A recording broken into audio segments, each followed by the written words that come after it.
Assalamualaikum warahmatullahi wabarakatuh. Waalaikumsalam warahmatullahi wabarakatuh. Selamat pagi Nana. Selamat pagi Bu Guru. Sebelum kita mulai pembelajaran hari ini, sebaiknya kita berdoa terlebih dahulu ya. Silakan ketua kelasnya. Doa. Mulai. Doa selesai. Oke, Ibu absen G. Agus, Hadir Bu. Bella, Hadir. Hanara, Hadir. Ratna. Hadir. Oke, alhamdulillah masuk semua G. Di pagi hari ini kita belajar tentang kindong pelantai G. Ada yang tahu pengertian tentang kindong pelantai? Belum. Belum.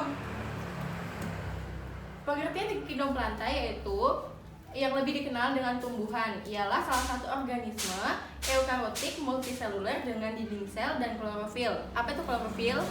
Zat hijau daun yang berfungsi dalam proses fotosintesis sehingga tumbuhan mampu membuat makanannya sendiri. Nah, selanjutnya yaitu ciri-ciri tumbuhan kindong pelantai. Yang pertama itu multiseluler atau yang mempunyai banyak sel.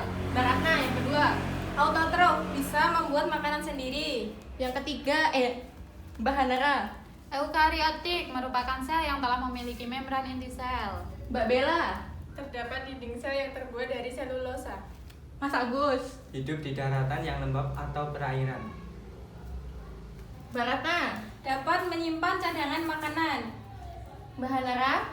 Bereproduksi secara seksual, puptik atau benang sari maupun aseksual, cangkok, tunas, cetak, dan lainnya.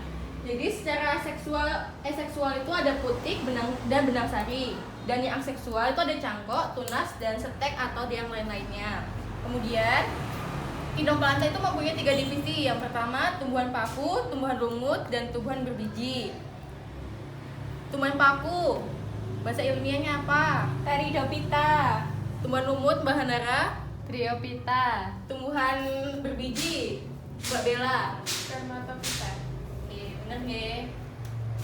Manfaat dari kindong pelantai. Kindong pelantai sangat bermanfaat bagi kehidupan manusia. Mulai dari tumbuhan paku, tumbuhan lumut, dan tumbuhan berbiji. Tumbuhan lumut itu bisa dibuat hiasan atau apapun ya. Terus tumbuhan paku juga bisa jadi pupuk hijau dan lain-lain. Selanjutnya kita diskusi nggih. Diskusinya ini saya panggil Mbak Ratna. Ini buat Mbak Ratna sama Mbak Hanara. Ini buat Mas Agus. Ini buat Mbak Bella. Waktu pengerjaannya 5-10 menit nggih. Iya. Silakan dikerjakan.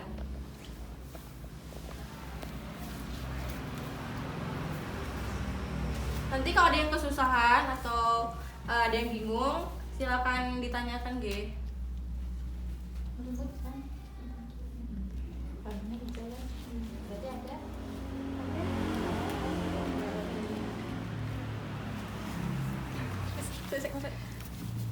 Silakan ditulis. Catat.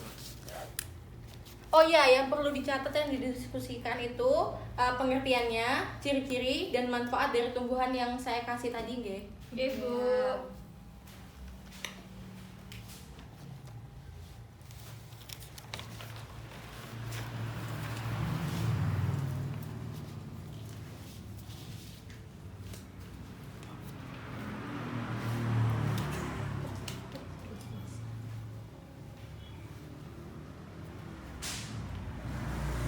Mbaknya ada yang kesusahan? Belum, Bu. Dilanjutin nggih. Mbaknya ada yang kesusahan?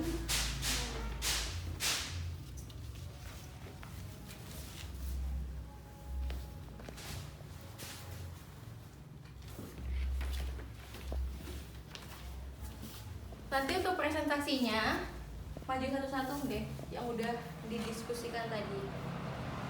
Jelaskan apa pengertiannya, ciri-cirinya dan manfaatnya.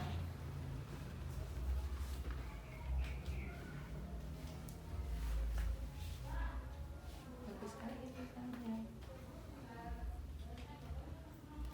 Ini nyebutin ciri-cirinya berapa? 3 boleh, maksimal 3. Manfaatnya, Bu? Manfaatnya maksimal 3, yang ditahu aja, Oh yang iya, udah kalian pelajari.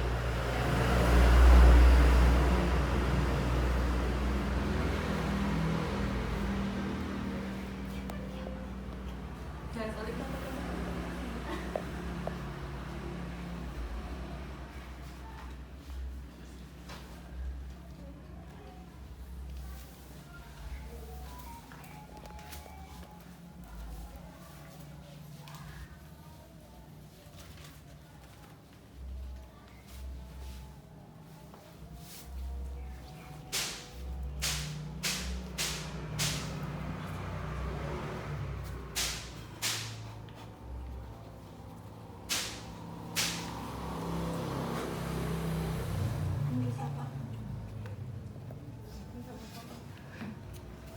Berapa?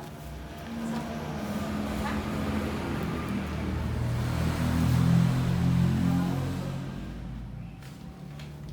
Udah pada selesai semua? Sudah, Bu.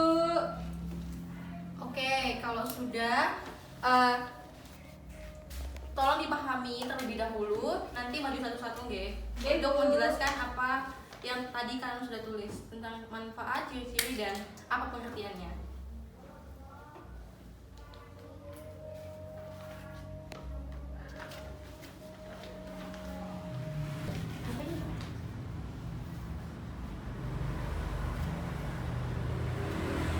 Dipahami yang apa yang nanti akan disampaikan.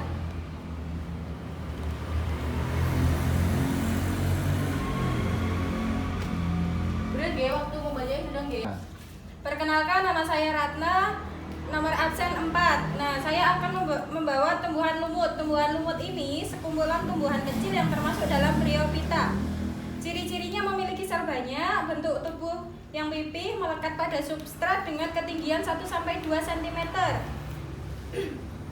Manfaat tumbuhan lumut ini yaitu sebagai obat-obatan, hiasan rumah tangga, dan bahan ilmu pengetahuan. Cukup sekian dari saya. Terima kasih. Ini bener ya, namanya tumbuhan lumut. Yang tadi yang Mbak Ratna presentasikan itu benar dari manfaat, ciri-ciri, dan pengertiannya. Terima kasih Mbak. Selanjutnya yang mendapatkan tumbuhan berbiji. Saya Bu. Ya, silakan Mas. Perkenalkan, nama saya Agus, nomor urut absen 1. Saya di sini akan mempresentasikan tumbuhan berbiji. Tumbuhan berbiji yaitu kelompok tumbuhan yang memiliki ciri khas, yaitu adanya suatu organ yang berupa biji. Ciri-ciri dari tumbuhan berbiji yaitu: 1. Bentuk tumbuhan umumnya berupa pohon lemah. 2. Daun bervariasi baik bentuk dan komposisinya. Manfaat dari tumbuhan berbiji yaitu salah satunya adalah sebagai obat-obatan dan juga sebagai bahan oksigen. Oke, tadi yang disebutin Mas Agus bener ya, dari manfaat, ciri-ciri, dan pengertiannya.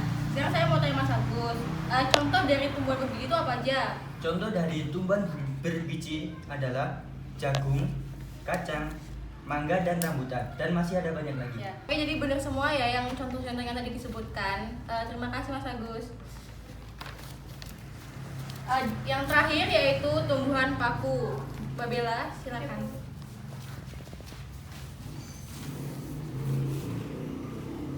Perkenalkan, nama saya Bella, nomor absen 2. Di sini saya membawa gambar tumbuhan paku. Tumbuhan paku merupakan sekelompok tumbuhan dengan sistem pembuluh sejati, tetapi tidak pernah menghasilkan biji untuk reproduksi seksualnya. Untuk ciri-cirinya, yang pertama, akar, batang, dan daun memiliki berkas pembuluh angkut dan floem. Yang kedua, dapat ditemukan di air di tempat lembab. Kemudian untuk manfaatnya, yang pertama untuk dijadikan tanaman hias dan sebagai sumber energi fosil. Sudah, Bu. Oke, jadi yang Mbak Bella presentasikan itu tumbuhan paku. Nah, itu tadi yang disebutkan manfaat, ciri-cirinya, dan pengertiannya benar deh. Makasih Mbak Bella. Sama-sama, Bu. Oke, selanjutnya ini gambar tumbuhan ungu seperti ini, nggih. Perumpamaannya aja. Gambar paku seperti ini, gambar tumbuhan berbiji seperti ini, contohnya kacang. Oke, sekarang Ibu Acak, nggih. Siapa yang bisa menyebutkan ciri-ciri, pengertian, dan manfaat dari tumbuhan paku? Bu. 1. Akar batang dan daun memiliki berkas, pembuluh, angkut, dan floem. 2. Dapat ditemukan di air atau di tempat lembab. Manfaatnya? Manfaatnya 1. Dijadikan tanaman hias. 2. Sumber energi fosil. Oke, bener Ge. Makasih Mas Agus. Yang kedua, siapa yang bisa menyebutkan pengertian ciri-ciri dan manfaat dari tumbuhan berbiji? Saya, Bu. Ya, Mbak Ratna. Nah, tumbuhan berbiji itu kelompok tumbuhan yang memiliki ciri khas, yaitu adanya suatu organ yang berupa biji. Ciri-cirinya bentuk tubuh umumnya berupa pohon atau lemak. Yang kedua, daun bervariasi baik bentuk dan komposisinya. Kemudian manfaatnya sebagai obat-obatan dan bisa juga sebagai bahan oksigen. Bener Ge. Oke, yang terakhir yaitu tentang tumbuhan lumut. Siapa yang bisa menjawab pengertian, ciri-ciri dan manfaat dari tumbuhan lumut? Saya, Bu. Iya, Mbak Bella, silakan. Untuk tumbuhan lumut merupakan sekumpulan tumbuhan kecil yang termasuk dalam biopita. Ciri-cirinya yang pertama itu memiliki sel banyak, yang kedua bentuk tubuh yang pipih, yang ketiga melekat pada substrat dengan ketinggian 1-2 cm. Kemudian untuk manfaatnya, yang pertama untuk hiasan rumah tangga, yang kedua sebagai obat-obatan dan sebagai bahan ilmu pengetahuan. Iya, benar Mbak Bella. Terima kasih Mbak Bella. Mungkin cukup sekian materi yang saya sampaikan di pagi hari ini. Siapa yang bisa menyampaikan kesimpulan materi awal dan akhir saya sampaikan yang tadi teman-teman juga presentasikan? Saya. Ya, silakan Mbak Hanara. Perkenalkan, nama saya Hanara, absen 3. Jadi untuk kesimpulannya, lantai adalah salah satu kingdom yang terdapat pada sistem klasifikasi makhluk hidup. Secara umum, kingdom lantai mempunyai ciri-ciri sebagai berikut, yaitu eukariotik atau mempunyai membran inti, berklorofil sehingga mampu mensintesis nutrisi, kemudian mempunyai dinding sel yang sifatnya kaku dan tersusun atas selulosa. Kemudian multiselular atau tersusun atas banyak sel dan memiliki organ pokok yang disebut dengan akar, batang, dan daun sehingga disebut dengan tumbuhan kormofita. Oke, tadi kesimpulan yang disampaikan oleh Mbak Hanara bener Ge, dari awal sampai akhir. Mungkin sebelum saya tutup ada yang mau ditanyakan? Tidak, Bu. Oke, sebelum saya tutup, mungkin ada pemberitahuan minggu depan jadwalnya praktikum. Jadi yang kita pelajari hari ini yaitu tentang kingdom lantai, berarti nanti sesuai dengan SOP dan sesuai ketentuan apa saja yang dibawa, silakan dibawa dan didiskusikan oleh kelompok masing-masing apa saja yang dibawa untuk praktikum minggu depan. Oke, untuk peralatannya udah disiapkan dari sekolah, jadi kalian tinggal masuk ke ruang lab dan praktikum gitu aja. Oke, mungkin cukup sekian pembelajaran hari ini. Saya akhiri, wassalamualaikum warahmatullahi wabarakatuh. Waalaikumsalam warahmatullahi wabarakatuh.